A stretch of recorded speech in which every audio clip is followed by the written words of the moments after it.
La notte scorsa c'è stato un vero e proprio eccidio di poveri conigli su un terreno con cui alcuni amici condividono una serie di allevamenti di animali, tra cui anche galline, eccetera. Questi poveri animali sono stati massacrati senza pietà, sia diciamo con morsi, sembra di cane.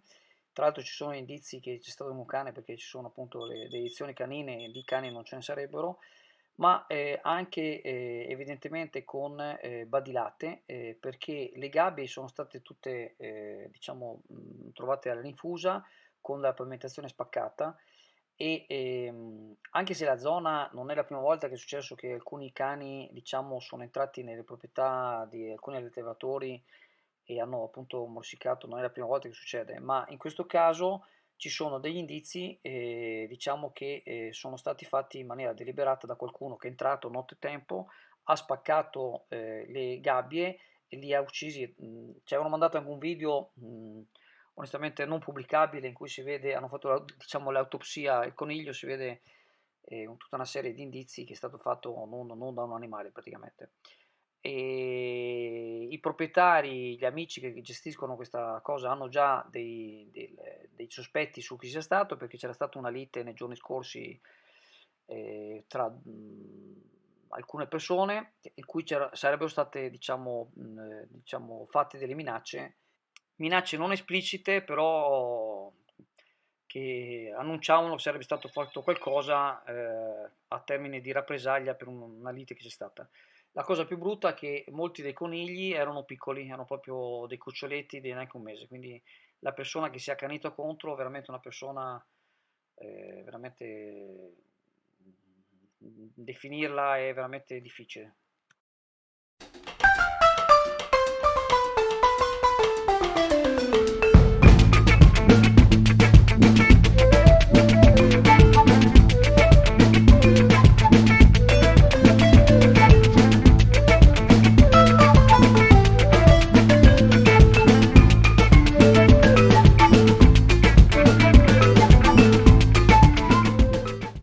Walk of Peace è il nome di un progetto Interreg che, partendo dalle esperienze della Prima Guerra Mondiale, vuol parlare di pace.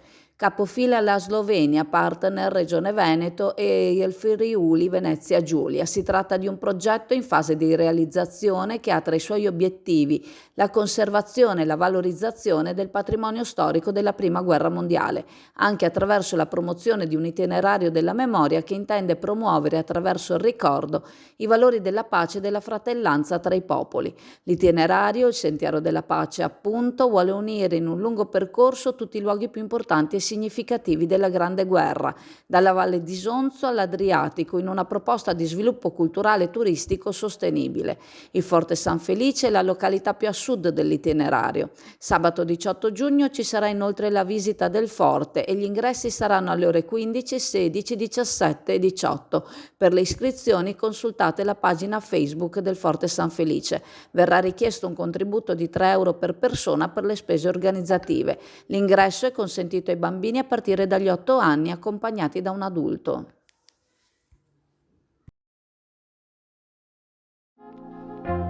Pescheria Cam vi aspetta sempre con gli orari tradizionali dal lunedì al venerdì, al mattino dalle 9 alle 12, al pomeriggio dalle 15 alle 17 e il sabato dalle 9 alle 12:30. Gli esperti operatori della Pescheria Cam sono a disposizione per offrire il meglio del prodotto adriatico e di importazione, con la consueta garanzia di convenienza e qualità.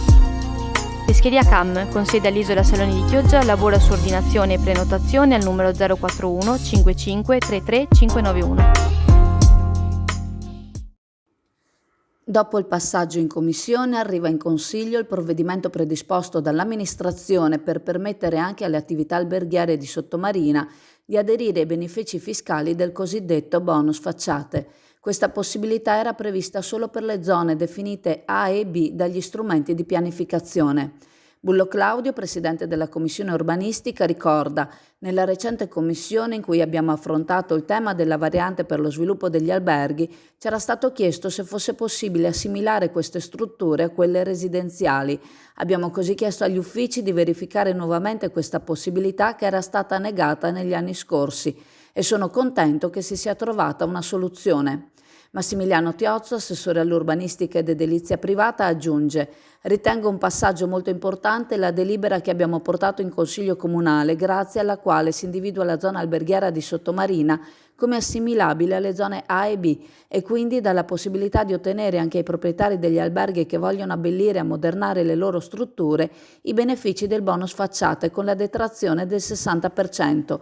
È un'opportunità in più che vogliamo fornire agli imprenditori col fine di riqualificare le loro strutture ed in questo modo valorizzare il patrimonio edilizio privato. La collaborazione tra amministrazione, uffici e categorie economiche è stata la chiave per ottenere un importante risultato.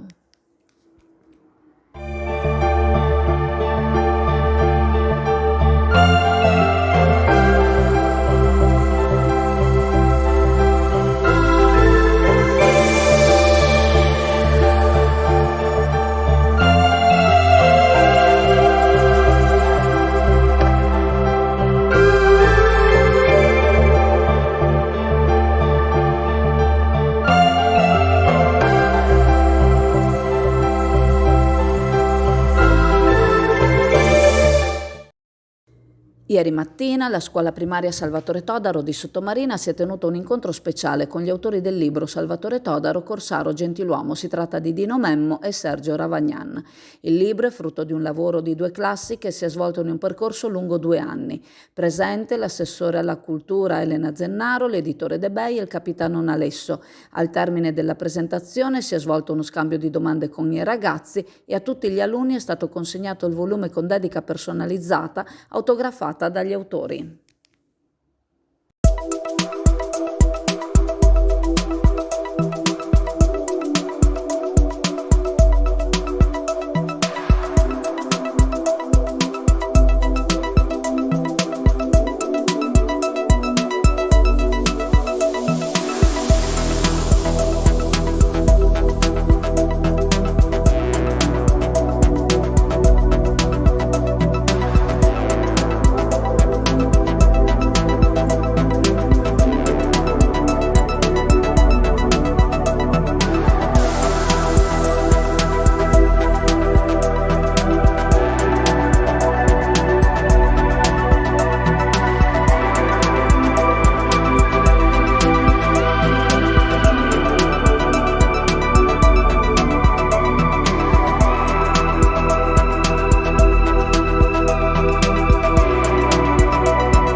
Ci avviciniamo al referendum sulla giustizia che si terrà domenica 12 giugno e tanti sono i dubbi sul sì e sul no. Se ne parlerà domani sera, 8 giugno, alla sala convegni dell'Hotel Tegnue a Sottomarina.